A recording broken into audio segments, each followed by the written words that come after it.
Welcome back, motherfuckers. This is episode 14 of the Marathon Phoenix commentary.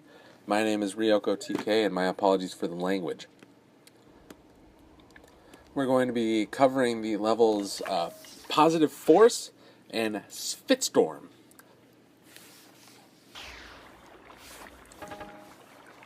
You might remember this from the from episode 9. This is the same level as Pushing Onwards, only this is from the other direction. So this is technically an expository level, only it's packed to the brim with enemies. And it's pretty much just the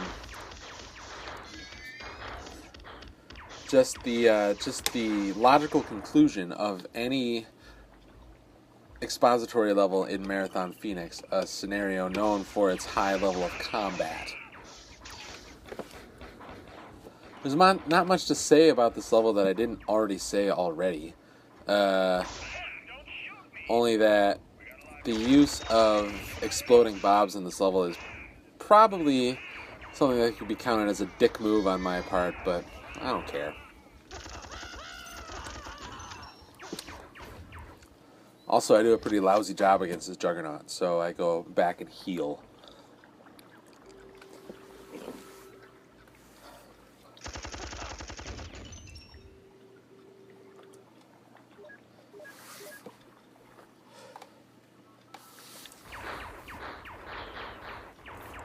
As far as Juggernauts go in my use in this scenario, I kind of like Juggernauts as sort of like a boss type enemy. They have a pretty negative connotation throughout the more recent Marathon community because they're sort of bullet sponges. They have a lot of hit points. They're not really that hard to fight. But I kind of like them because no matter what happens, they're always the center of attention. Nobody's ever going to ignore a Juggernaut's attacks. This is also the only time in the scenario that you fight a major Juggernaut, no matter what the difficulty is. That is the only instance of it existing. That's because I force certain rules on other levels to make sure that major Juggernauts don't appear, because they do have a lot of health. Anyway, the bulk of this video is going to be talking about this level, which is Spitstorm, which is this is the start of the level right here. And I figured I'd use this video to talk about my sort of map making style. Well, first I'll talk about how this level works. The objective of this level is actually pretty straightforward. All you have to do is find one uplink chip and then put it into a slot. The slot is readily accessible from the start of the level, and in order to access the chip, you only need to hit one switch. This is a pretty open level. It's kind of arranged in a loop. And so if you're just going for finishing the level, you can actually clear this level pretty quickly. So most of this level is going to involve wrapping up secrets, because this is a 100% playthrough of the game. So I'm going to take a pretty large detour in order to complete this level's secrets. Also, there's a secret exit out of this level, so I have to find that as well. This level this level was originally going to be a secret level, and it was much harder in earlier releases of Phoenix before it was successively neutered in every re-release of the game, and every update and every version. This level got easier and easier and easier because in its original rendition it was so hard. I had only the most difficult enemies and much less available health. Because it was a secret level, it was supposed to be really hard. This was kind of before I sort of codified the rules of secret levels in Phoenix, where you only had the one save and so forth. But this is, as you have seen already, one of the quote-unquote battle levels where the Four and the Renegades fight each other. And every room in this level has a fight in it, pretty much. So it's kind of a non-linear sequence of set pieces. That's how this level was designed. And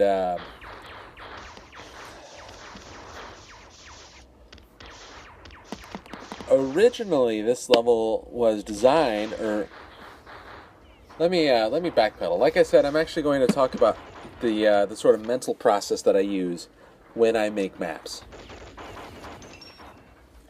There are other map makers in this community, the marathon community, that make videos make levels in a different way, where they actually plan it out pretty significantly. They sort of have an actual physical drawing of the basic layout of the level. You know, I'm going to do this, and I'm going to do this, and it's going to come together like this, and the objective is going to be this way, and, you know, all that stuff, and it's blocked out, it's storyboarded, so to speak. And that is so far removed from how I make maps that it's almost crazy. I'm very improvisational with my map design. I plan almost nothing, and that has probably led me down some bad roads in the past. But on the other hand, it helps me churn out maps at a very efficient rate and at a fairly high quality, I think, because on the whole, I don't commit myself to an idea. So when I make a map, I have only a couple things in mind. The first is, at a very basic level, what is the objective of this map going to be? What is the point? What is being achieved here on this level? And that could be an objective or like a role in the plot, but honestly, more than anything else, it's just a basic gameplay concept.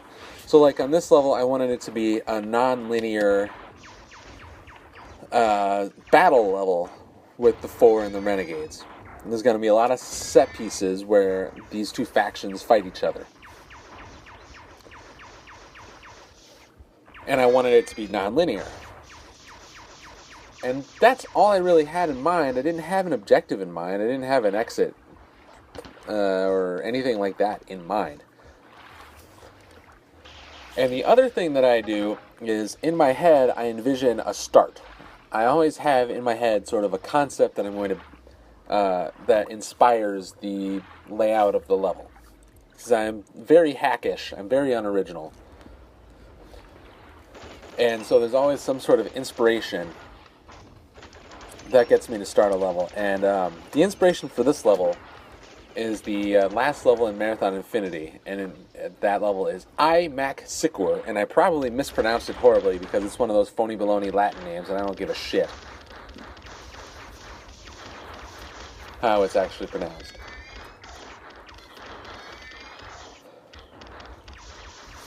But that level begins in a room with a locked door and like a little trench that you go down, or like a little sewer that you go down. And that's kind of replicated in this level. This level was originally supposed to be sort of a very loose reinterpretation of that level. And thankfully I didn't continue down that road, because that would be a really stupid idea. But that is how I started. And that's pretty much all I had in mind. So everything from the very beginning of the level all the way up to the first terminal and recharger was sort of blocked out in my mind. Like, this is how I'm going to start. And after that, my philosophy is extremely organic. I just kind of go with what comes to mind, or what what is the most sensible to create after what I just made. So almost all of my map making decisions are organically kind of informed by what I've already done. And also, at least to a certain respect, what do I actually feel like making? Because there are certain set pieces that you have seen and will see further on in this scenario that are extremely labor intensive to make, and labor that's probably not all that well spent. Like this room that you're looking at right now, this was pretty easy to make. It's a box with a few ledges that these guys come down from. So that was really easy to make. But there are other set pieces that require a lot more planning and, take a lot more effort, but don't necessarily pay off a lot more. And sometimes those levels, those set pieces end up being really good. Levels like the Count of Tuscany are definitely, or Something Wicked. You've seen these levels already. Are both exemplary for how they kind of came together, even though they took more effort and more sort of forethought with my level design. But then there are other levels that are coming up, like Escape 2000, which took a lot of effort and forethought, and they're huge levels, and they are just shit. They are not good. They're really irritating.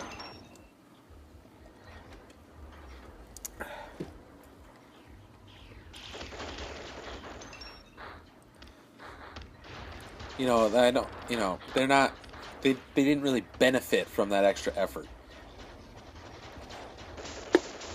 But anyway, this is one of those levels that I made it on the fly. Like, each room was sort of planned out separately. I just kind of drew it based on what I felt like doing, or like, oh, this will be a cool idea for a room, and then I would make the next room. And it would be, one part, oh, this will be a cool idea for this room. And the other part would be, this is what I've already made thus far. And that is going to inform how I design this room. And I keep going based on that. And each successive room that I make is more and more and more informed by my previous decisions in the level. And the ultimate result is a complete level. And honestly, it's pretty, it's off the cuff. And that's my style. I plan almost nothing. I'm very much not committed to any ideas going into a new map. Of course, once the map is made, I end up kind of committed to what I've already made. And for example, I'm actually pretty pleased with how this level turned out. But each room, I just I tossed it together.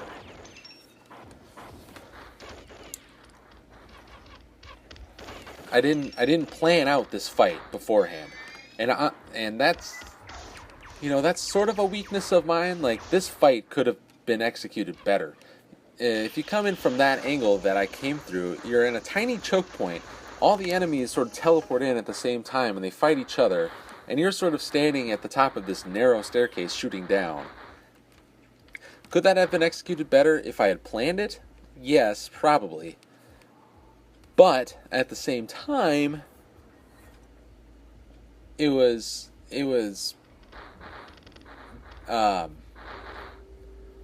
more real. It was basically it was easier for me to make it, and that's not insignificant. When you're talking about a project like this that is mostly a solo effort. And obviously there are plenty of other people credited in my credits, but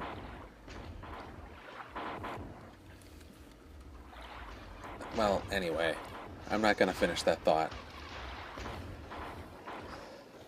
I am starting to wrap up this level.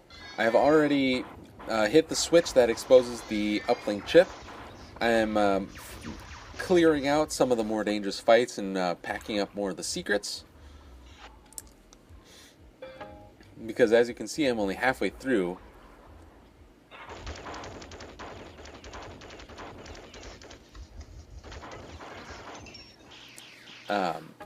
As I am absolutely a veteran of this level, I have in my head a certain route that is most sensible to me for clearing out this level. And taking care of some of the fights beforehand, and having a certain route in my head about what secrets am I going to take. And you are watching a video of a veteran playing this game. I don't expect a new person to play this game in this way. And that's kind of why I don't think of these videos as let's play videos, because there is nobody on earth who knows this game better than I do. Simply because Marathon is not that big of a community, so there are no real autists like me in this community that would play this game that much.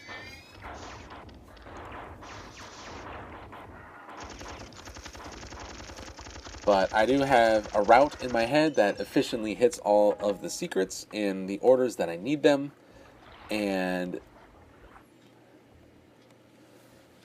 you as a viewer might not appreciate that I'm kind of trivializing some of this level, but that's not really my issue, or I guess it is my issue, but I don't care anyway.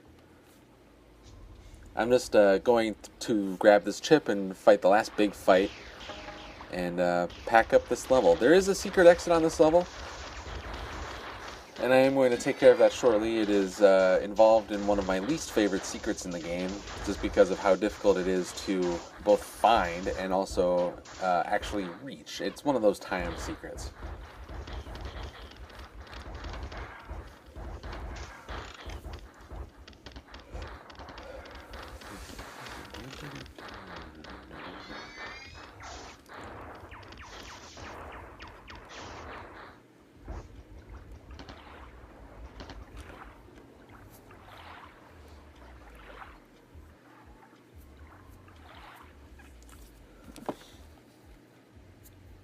One of the aspects of this level that I don't like is how all of the enemies from both factions kind of teleport in at the same time.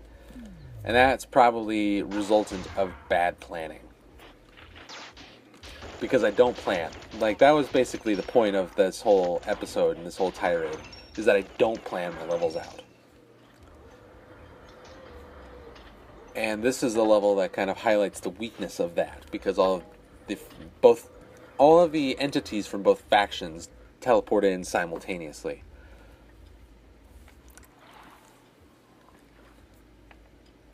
But at the same time, I do like the actual architecture of each room. I do like how all of the rooms connect together, because it is done, in my eyes, in a pretty organic fashion.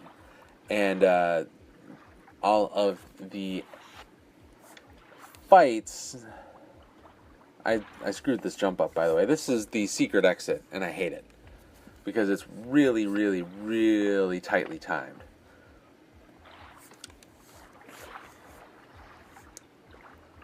It's a door that is only opened by this secret switch, and it doesn't require a grenade jump, but it's made easier by that grenade jump. Here it is.